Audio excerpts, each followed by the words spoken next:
सुबह का समय था। एकांक की नींद खुली। वो उठा और अपने बाथरूम में चला गया। फिर जम्हाई लेते हुए और अपनी झाड़ियों जैसे बाल वाले सर को खुजलाते हुए वो बाहर आया। उसने अपने कमरे के बाहर कदम रखा ही था कि बुरी तरह चौंक पड़ा। ये किसके घर में आ गया मैं? वो हर तरफ मूर्खों की तरह देखने लगा। घर तो उसी का था, मगर रोजाना की तुलना में ज्यादा साफ। फिर उसने देखा कि नैना जिस कमरे में सोती थी उसका दरवाजा खुला हुआ था। एकांक जल्दी से वहां पहुंचा तो पाया वो वहां नहीं थी। कहाँ गई होगी? उसमें और नैना में कहा सुनी हो गई थी पिछली रात, क्योंकि नैना ने उसकी नितांत ही व्यक्तिगत चीजों से छेड़खानी कर दी थी। मगर वो तो एक हफ्ते पहले की बात हो गई। अभी वो कहाँ गई होगी? वो सोच ही रहा था जब हाथ में डस्टबिन लिए नैना वहां आई। वो कचरा फेंकने गई थी। एकांक ने उसे देखा, फिर दूसरी तरफ मुंह करके हंसने लगा। फिर हंसी भी दबाई। नैना उसे घूरने लगी, इसलिए भी कि एकांक हंसता हुआ बड़ा अजीब लगता था। वो कभी हंसता नहीं था, ना उस पर हंसी सूट करती थी। ऐसा लगता जैसे कोई उधार के मांगे हुए अपनी नाप से बड़े कपड़ों में इठला रहा हो। क्या हुआ? नैना बिगड़ती हुई बोली। कुछ नहीं, एकांक ने चेहरा गंभीर बनाते हुए कहा। तुम हंस रहे थे, क्यों? वो उसके पास आकर बोली। एकांक ने उसकी तरफ देखा। उलझे बाल, गाल पर लगा एक दाग, बाल में फंसा एक तिनका। साथ ही वो एकांक के कपड़ों में थी जो उसे ढीले होते थे। वो सफाई करके हटी थी। कुछ नहीं, तुम भी कबाड़ वाली लग रही हो अब, बोलकर एकांक फिर हंसने लगा। फिर लगभग तुरंत ही संजीदा भी हुआ। नैना बहुत संवेदनशील थी। बात बात पर उसे रोना आ जाता था और अभी सुबह सुबह वह उसका मूड खराब नहीं करना चाहता था। संगत का असर, बोलकर वो किचन की तरफ बढ़ गई। एकांक भी उसके पीछे गया और देखा तो किचन भी चमक रहा था। फिर नैना फ्रिज से सामान निकालने लगी। मैं चाय बना देती हूँ, और तुम कल लंच बॉक्स ले जाना भूल गए थे तो। नैना, जाने दो ये सब, मैं कर लूँगा। एकांक उसके हाथों से चाय की पतीली लेता हुआ बोला तो नैना ने हाथ पीछे कर लिया। अब कम से कम इतना तो मैं कर ही सकती हूँ ना, वो बोली, और एकांक मान गया। वो समझता था कि नैना उस पर बोझ नहीं बनना चाहती। उसकी भी मजबूरी है कि उसके पास जाने को कोई दूसरा ठिकाना नहीं। इस तरह वो साथ रह रही थी, पर उससे जो हो सकता था कर रही थी। वो चाय बना रही थी और एकांक उसे देख रहा था। उसने पैसे जोड़ रखे थे अपनी नई कुर्सी के लिए, मगर अब उसे तिलांजलि देनी होगी। वो आज ही नैना के लिए नए कपड़े ले आएगा। अच्छा लगता है क्या इतनी सुंदर लड़की इस कबाड़ी की लोअर टी शर्ट में? कुछ देर बाद एकांक कबीर के अपार्टमेंट के सामने पहुंचा। उसने दूर से ही देखा कि कबीर अपनी बाइक पर था और कहीं जाने के लिए उसे स्टार्ट कर रहा था। एकांक को उसे टोकना ठीक नहीं लगा, शायद ऑफिस जा रहा हो। वो वहां से जाने को लगा, मगर फिर कुछ सोचकर कबीर के पीछे हो लिया। कबीर के घर का पता तो उसे मालूम ही था, ऑफिस के पता का भी मालूम चल जाए तो क्या बुरा है। वो अपनी बाइक से उसके पीछे चल दिया, और आधे घंटे बाद एकांक को बेहद हैरानी हुई जब कबीर ने अपनी बाइक एक पब्लिकेशन हाउस के ऑफिस के सामने रोकी और उतरकर अंदर चला गया। बाहर एकांक अब भी अपनी बाइक पर बैठा इस बारे में सोच रहा था कि क्या कबीर पब्लिकेशन में काम करता है। हाँ, हो सकता है। उस मुलाकात में कबीर ने बताया तो था नहीं कि वो क्या करता है। एकांक की सोच बस यहीं तक थी। उसे क्या मालूम था कि कबीर उस पब्लिकेशन हाउस का बेस्ट सेलर लेखक था। हाँ, वो लेखक आवाज था जिसे बहुत कम लोग ही जानते थे। इंस्पेक्टर बहल के कदम अस्पताल में पड़े। वो बहुत बुरे मूड में था। उसके इस बुरे मूड की वजह थी कि आजकल उसे कुछ ज्यादा ही काम करना पड़ रहा था। इतने काम की उसे आदत नहीं थी। एक के बाद एक सियापे। जमाना बीत गया अपनी ऑफिस में कुर्सी पर बैठकर पांव पसारे स्टाफ के साथ क्रिकेट मैच देखे हुए। आज तो चाय मुंह को ना लगी कि फोन आ गया। बहल बड़बड़ाया जा रहा था। आशुतोष जिंदल? फिर उसने पूछा। एक जूनियर डॉक्टर तत्परता से आगे आया और उसे लेकर एक तरफ चल दिया। कुछ देर बाद वो एक प्राइवेट रूम में पहुंचा। वहां एक खस्ता हाल शख्स बिस्तर पर पड़ा हुआ था। उसकी एक टांग पर प्लास्टर चढ़ा हुआ था, सर पर भी चोट आई थी और नाक भी फूलकर पकौड़ा बन गई थी। बस 10 मिनट सर, पेशेंट को ज़्यादा स्ट्रेस नहीं होना चाहिए, डॉक्टर ने कहा। बहल ये सुनकर और भी कलप उठा। बात तो ऐसे कर रहा जैसे मुजरा कराऊंगा तेरे पेशेंट से मैं। वो फिर खुद बड़बड़ाने लगा। आपने मुझसे कुछ कहा? डॉक्टर ने पूछा। नहीं नहीं, वो बस मैं ठीक है, 10 मिनट, बोलकर उसने बिस्तर पर पड़े आशुतोष को देखा और वहीं एक कुर्सी पर बैठ गया। उसके साथ आए एक हवलदार ने रिकॉर्डिंग शुरू कर दी। तो आप कॉल पर थे जब ये एक्सीडेंट हुआ? बहल ने पूछा। आशुतोष ने बस आंखें हिलाकर उसका जवाब दिया, फिर बड़े ही क्षीण स्वर में बोला, मेरा दोस्त प्रणय वो ठीक है। वो तो जब मिलेंगे तब पता चलेगा ना, बहल ने जवाब दिया। आशुतोष ने फिर उसे सवालिया निगाहों से देखा। वो मिसिंग है अभी, उनका मोबाइल मिला है और उस पर जो लास्ट कॉल थी वो आपकी थी, बहल अर्थपूर्ण लहजे में बोला। वो कॉल पर था मेरे साथ, बहुत डरा हुआ था सर, आशुतोष ने बताया। वो बहुत धीरे धीरे बोल रहा था। डरा हुआ किससे? बहल ने पूछा। ये तो उसने नहीं बताया, बस डरा हुआ था।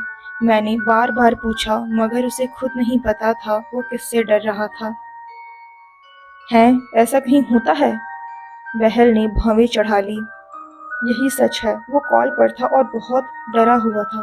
फिर उसकी आवाज़ आनी बंद हो गई और फिर आशुतोष बोलता हुआ एकदम से चुप हो गया और उसकी एक सलामत आंख में डर की छाया तैर गई, दूसरी तो बंद हो चुकी थी। और फिर? बहल ने पूछा। आशुतोष याद करने लगा वो चीख, वो भयंकर आवाज़ जो उसने फ़ोन पर सुनी थी।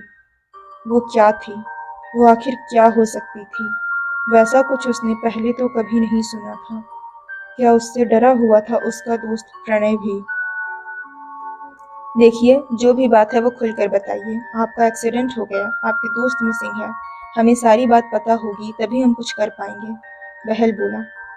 इंस्पेक्टर, मुझे लगता है, मेरा मतलब शायद ऐसा हो कि, आशुतोष हकलाने लगा। देखिए, डरिए नहीं, खुलकर बताइए। मुझे लगता है प्रणय का घर हॉन्टेड है, आशुतोष बोला और बहल उसे घूरने लगा। और ऐसा क्यों लगता है आपको? बहल उसे घूरता हुआ बोला। तो कुछ सुना था मैंने, आशुतोष बोला और उस चीख के बारे में बताया। बहल की नज़रें स्वतः ही उसके सर पर बंधी पट्टी पर पड़ी। कहीं ऐसा तो नहीं कि एक्सीडेंट से उसका दिमाग चकरा गया हो।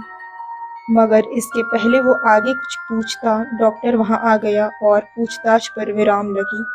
आशुतोष की हालत भी बहुत अच्छी नहीं थी, उसे आराम की ज़रूरत थी। कबीर ने अखबार खोला और उसे प्रणय की खबर दिखी। पहले उसने ध्यान नहीं दिया, मगर कुछ देर बाद वो पलटकर उस खबर पर आया। खबर थी कि प्रणय अपने बंद घर से गायब हो गया। जिस समय वो गायब हुआ वो अपने दोस्त के साथ फ़ोन कॉल पर था और उसके उस दोस्त का एक्सीडेंट हो गया। मगर जो बात इस केस को सबसे ज़्यादा हैरत अंगेज बनाती है वो ये है कि फ्लैट अंदर से बंद था।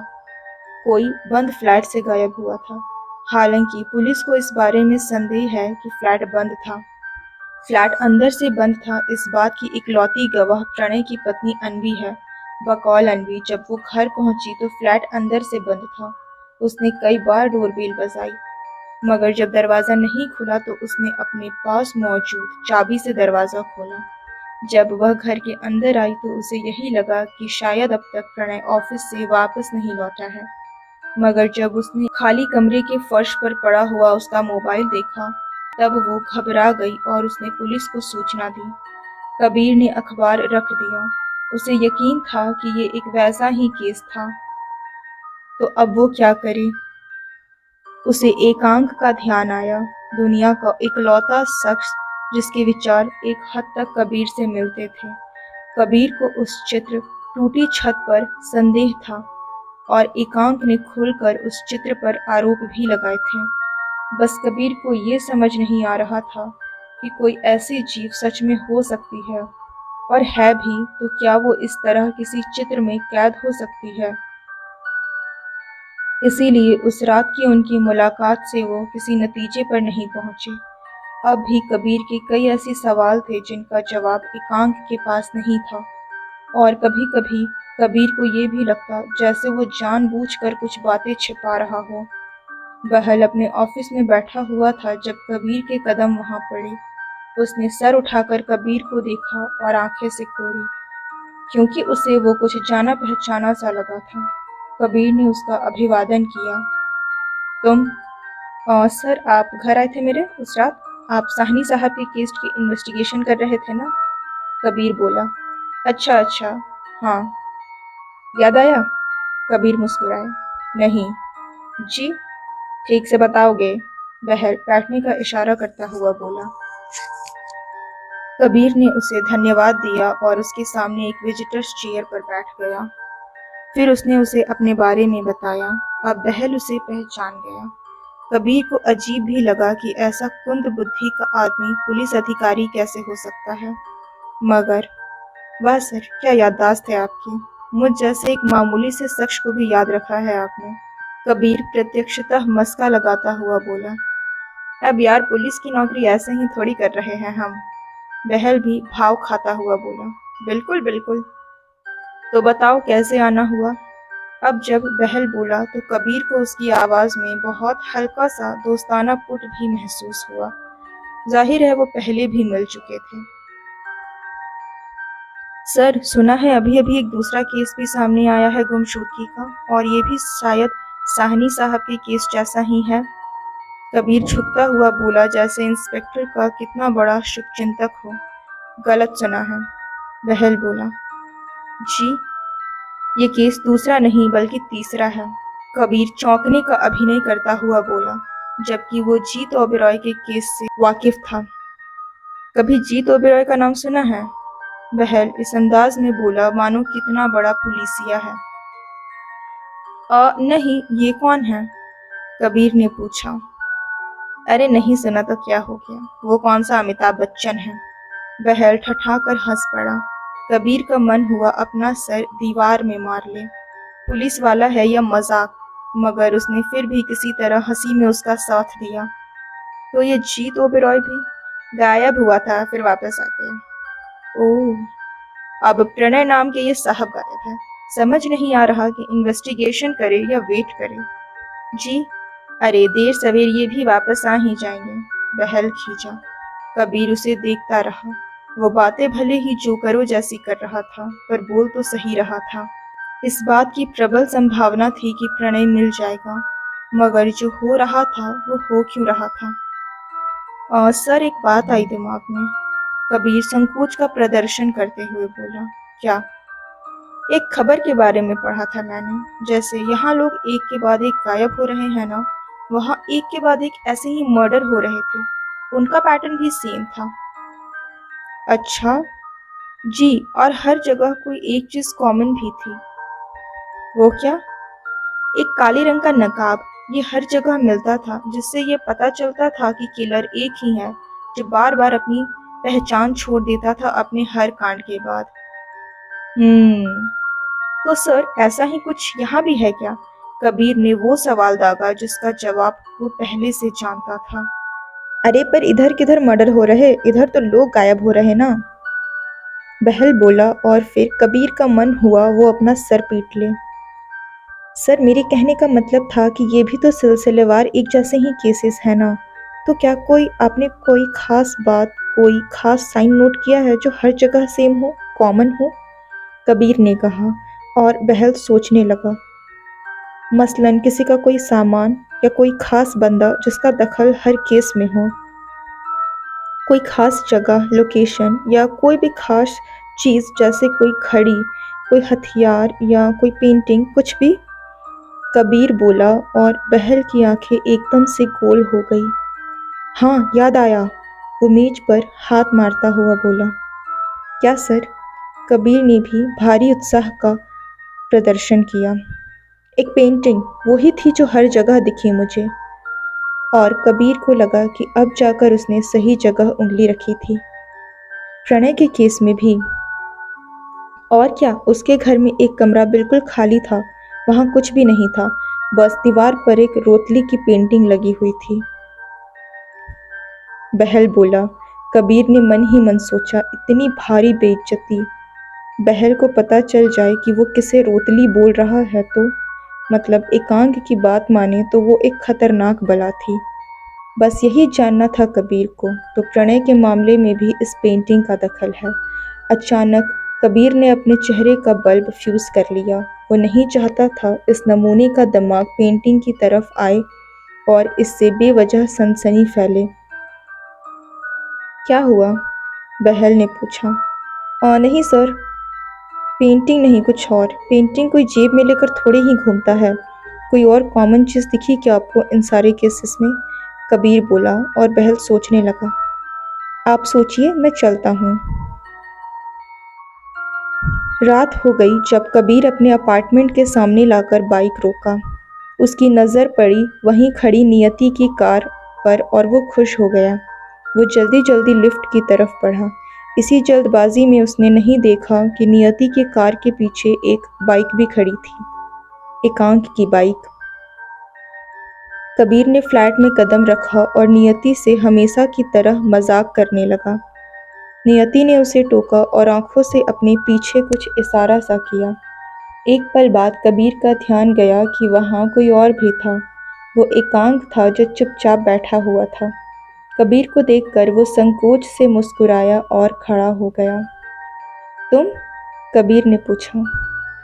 सॉरी, बिना इन्फॉर्म किए चला आया, मगर मुझे मिलना था आपसे, एकांक ने कहा और कबीर का ध्यान इस ओर गया कि वो फिर से उसी विनम्रता से उससे बातें कर रहा था।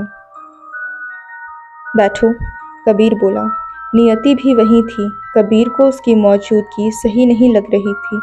आखिर ये बात उतनी सीधी भी तो नहीं थी। उसे एक अजीब मनहूस सी पेंटिंग पर अजीब सा शक था। तो वहीं उससे मिलने एकांक जैसा अजीब सा लड़का घर तक आया था, जो कील ठोंक कर उस पेंटिंग को ही दोष दे रहा था। कबीर जानता था कि ये सारी बातें जो नियति के सामने हुई तो वो फिर गुस्सा करेगी।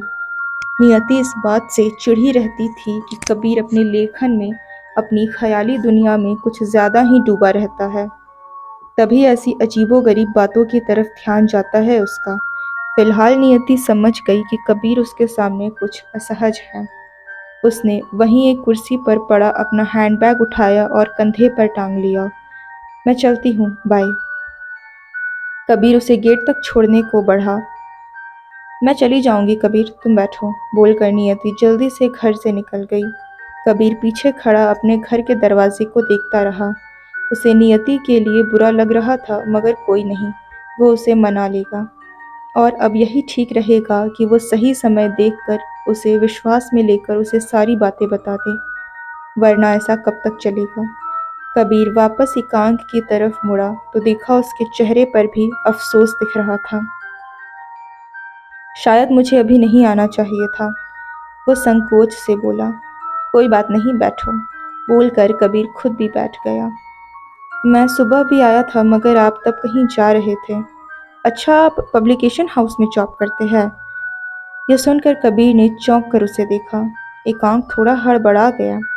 कबीर ही लेखक आवाज़ है, ये बात वो दुनिया से छिपाता था। बस उसकी दोस्त नियति और उसका पब्लिशर ही इस सच से वाकिफ थे। हाँ, एक और था, कबीर की जान पहचान का पुलिस इंस्पेक्टर, जो ये बात जानता था। उसे तो कबीर ने खुद ही सब बताया था, मगर एकांक का ऐसा बोलना उसे खटक गया। कबीर ये तक नहीं चाहता था कि लोग उसका संबंध किसी पब्लिकेशन हाउस से जोड़े। तो तुमने मेरा पीछा किया? कबीर उसे घूरता हुआ बोला। जानबूझकर नहीं किया, मैं तो आपसे मिलने आया था, फिर यहाँ आकर देखा कि आप कहीं जा रहे थे। मैंने आपको तब टोकना सही नहीं समझा, और आगे मैंने आपका पीछा नहीं किया, बस हमारे रास्ते एक थे, एकांक बोला। मुझे भी लग रहा है हमारे रास्ते एक ही हैं। क्या मतलब? एकांक ने पूछा। वो पेंटिंग, कबीर ने कहा और एकांक को देखने लगा। और अचानक ही जैसे किसी अदृश्य हाथ ने एकांक के चेहरे पर से सारी मुस्कान पोंछ दी। वो एकदम से गंभीर हो उठा। कबीर ये सब कुछ बड़े गौर से देख रहा था। एक और शख्स गायब हुआ है और वहाँ भी इस पेंटिंग का दखल है, कबीर ने कहा। साफ दिख रहा था कि एकांक खुद को जब्त करने की कोशिश कर रहा है, मगर सफल नहीं हो पाया। कबीर को उसका डर, उसकी झिझक साफ साफ महसूस हुई। वो पिछली मुलाकात जो उनकी हुई थी, कबीर को यकीन था कि तब भी उसने बहुत सी बातें नहीं बताई थी। कौन गायब हुआ है? एकांक ने पूछा।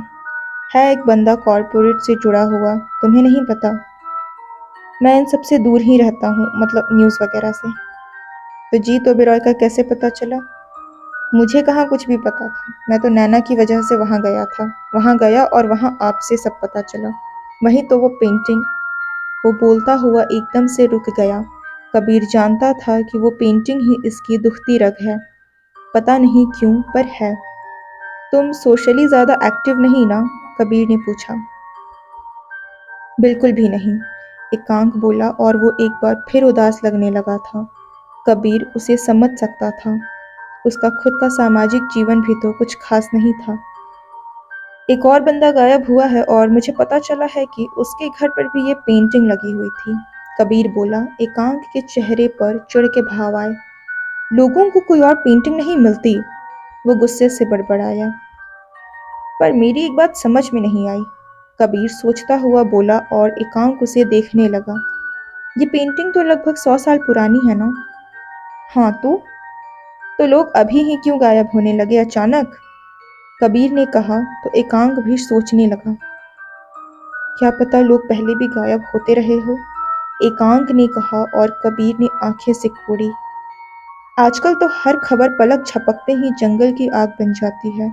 Social media, news channel, newspaper, कोई भी पीछे नहीं। पर इतना सब कुछ 100 साल पहले तो नहीं रहा होगा ना? जैसे लड़कियों के साथ रेप पहले भी होते थे। तब कोई कैंडल लेकर सड़कों पर नहीं बैठता था, या बैठता भी होगा तो क्या पता। जैसा मैंने कहा, तब बातें जंगल में आग की तरह नहीं फैलती थी, एकांक ने कहा। तुम्हारी बातें कुछ हद तक सच है, मगर पूरी तरह नहीं। बेशक पहले की खबरें इस तरह सनसनी नहीं मचाती थी, मगर कुछ सुगबुगाहट तो होती ना, कबीर बोला। एकांक हंसा और थोड़ा झुका। फर्ज कीजिए एक दिन आप उस तस्वीर की कृपा से गायब हो जाते हैं। अब जितना मुझे पता है, आप भी अकेले ही रहते हैं ना? एकांत ने पूछा तो कबीर ने सहमति में सर हिलाया। और वो मैम जो अभी अभी यहाँ से गई? दोस्त है मेरी। ओके, पर उनसे भी आपका मिलना डेली तो होता नहीं होगा। कबीर उसे घूरता रहा। आप गायब हो जाओ और 3-4 दिन बाद या हफ्ते भर बाद भी वापस आ जाओ तो क्या आप किसी को बताओगे कि आप कहाँ गए थे?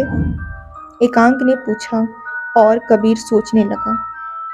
जितने भी लोग गायब हो रहे थे उनके साथ यकीनन कुछ ना कुछ बहुत गलत हो रहा है, तभी तो वो सारे अपना मानसिक संतुलन खो बैठते हैं। और मान लो उनका दिमाग सही भी रहता तो क्या वो किसी को बताते कि वो कहाँ गायब हुए हैं? कौन यकीन करेगा ऐसे में उनका? कबीर सोचता हुआ बोला। मैं भी वही कह रहा हूँ, एकांक बोला। क्या पता गायब होने के बाद उनका सामना उस बला से ही होता हो, उस सायरन से, इसीलिए वो पागल हो जाते हो, कबीर बोला। एकांक ने सहमति में सर हिलाया। हाँ, ऐसा हो तो सकता है, वो बोला। मगर कोई ऐसा शख्स तो पागल होने से बच ही सकता है ना, जिसने पहले भी सायरन का सामना किया हो? नहीं, कबीर ने उस पर एक पैनी निगाह डाली। कुछ देर बाद एकांक की समझ में आया कि कबीर क्या कह रहा था। एकांक खुद वो शख्स था जो बचपन में सायरन से मिल चुका था। वो झटके से उठ खड़ा हुआ। ये आप क्या कह रहे हैं? एकांक कुछ नापसंदगी से बोला। वही जो तुम सुन रहे हो, कबीर बैठे हुए आराम से बोला। हमारी इतनी बातचीत का कोई मतलब नहीं अगर तुम मुझसे कुछ भी छिपाओगे। सच सच बताओ, तुम भी उस तस्वीर के शिकार रह चुके हो ना? एकांक खड़े खड़े ही कसमसाने लगा। कबीर को शुरू से ही उस पर शक था। भला कोई उस तस्वीर का शिकार हुए बिना इतनी बारीकी से उसके बारे में कैसे बता सकता है? जरूर एकांक भी उन शिकारों में रह चुका है। हाँ, उसने अपना दिमागी संतुलन नहीं खोया, क्योंकि वो वैसे भी कबीर को मानसिक रूप से बहुत मजबूत लगता था और वो एक हद तक इस तस्वीर का रहस्य जानता भी तो था। एकांक, कबीर उठ खड़ा हुआ क्योंकि एकांक अब कुछ घबराया हुआ लग रहा था। वो बार बार पलकें झपका रहा था जैसे रुलाई रोकने की कोशिश कर रहा हो। क्या मैंने कुछ गलत कहा? मतलब मुझे लगा ऐसा कि तुम सही लगा आपको? एकांक टूटे स्वर में बोला। क्या? एकांक वापस सोफे में धंस गया। कबीर भी उसकी बगल में बैठ गया। आप सही थे, आपकी दोनों बात ही सच है।